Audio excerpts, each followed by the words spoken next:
암 괜찮고 말고.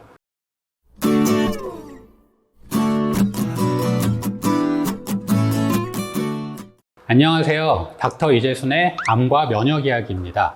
오늘은 고농도 비타민C 치료를 하는 데 있어 준비 단계에 대한 이야기를 해볼까 합니다.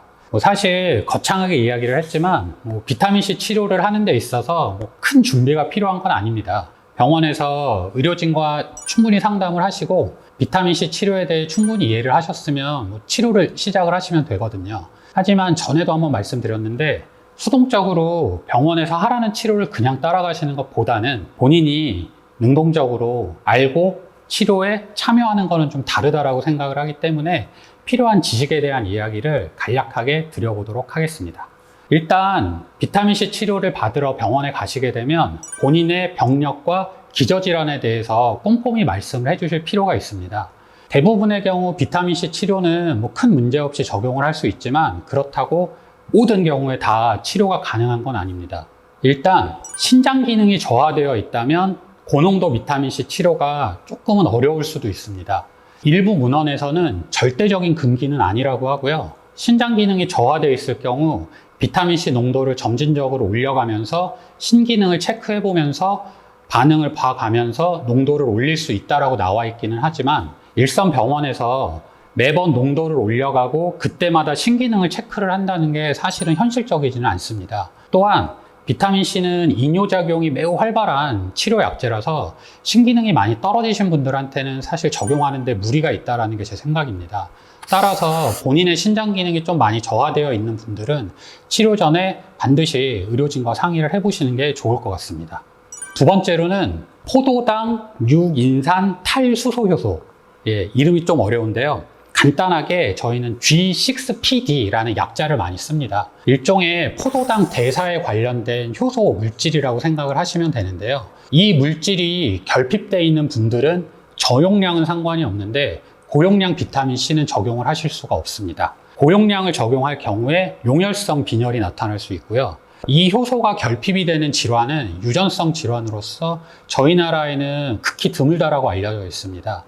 그리고 대부분 고농도 비타민C 치료를 하는 병원은 치료 전에 이 효소의 결핍 여부를 체크를 하기 때문에 물론 크게 걱정하실 필요는 없지만 본인이 이미 알고 계신다 하면 의료진에게 사전에 통보를 해주시고 상담을 받아보시면 될 것 같습니다. 세 번째로 요로결석을 알아보신 분도 미리 말씀을 해주시면 도움이 됩니다. 요로결석은 한 80% 정도가 칼슘 결석이 그 원인인데요. 칼슘 결석의 또 60에서 80% 정도는 수산석이 그 원인이라고 합니다. 수산석은 다른 말로 옥살산 칼슘석이라고 하는데요. 이 옥살산이라는 게 전구 물질이 비타민C라고 합니다. 무슨 얘기냐면 고농도 비타민C가 신장에 축적이 될 경우에 이 비타민C가 옥살산을 만들 확률이 있고요. 그 옥살산이 요로결석이 될 확률이 높다라는 거죠.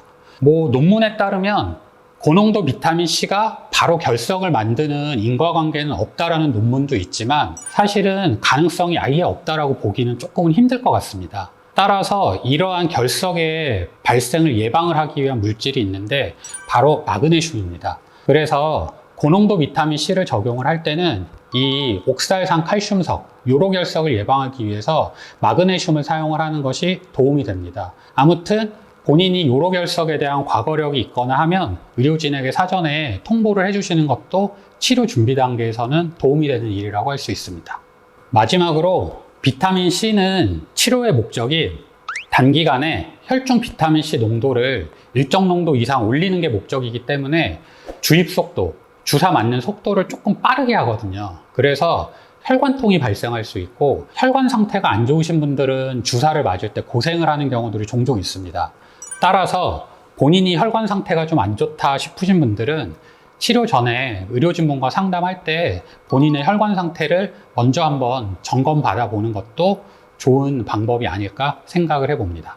오늘은 비타민C 치료를 준비하는 단계에서 알아두면 좋을 사항들에 대해 말씀을 드려보았는데요. 아무리 생리적이고 안전한 치료라 하더라도 100% 안전한 치료는 없습니다. 꼼꼼히 준비하시고 충분히 알고 준비하시는 게 도움이 되지 않을까 싶습니다. 이상 암과 면역 이야기의 이재순이었습니다. 감사합니다.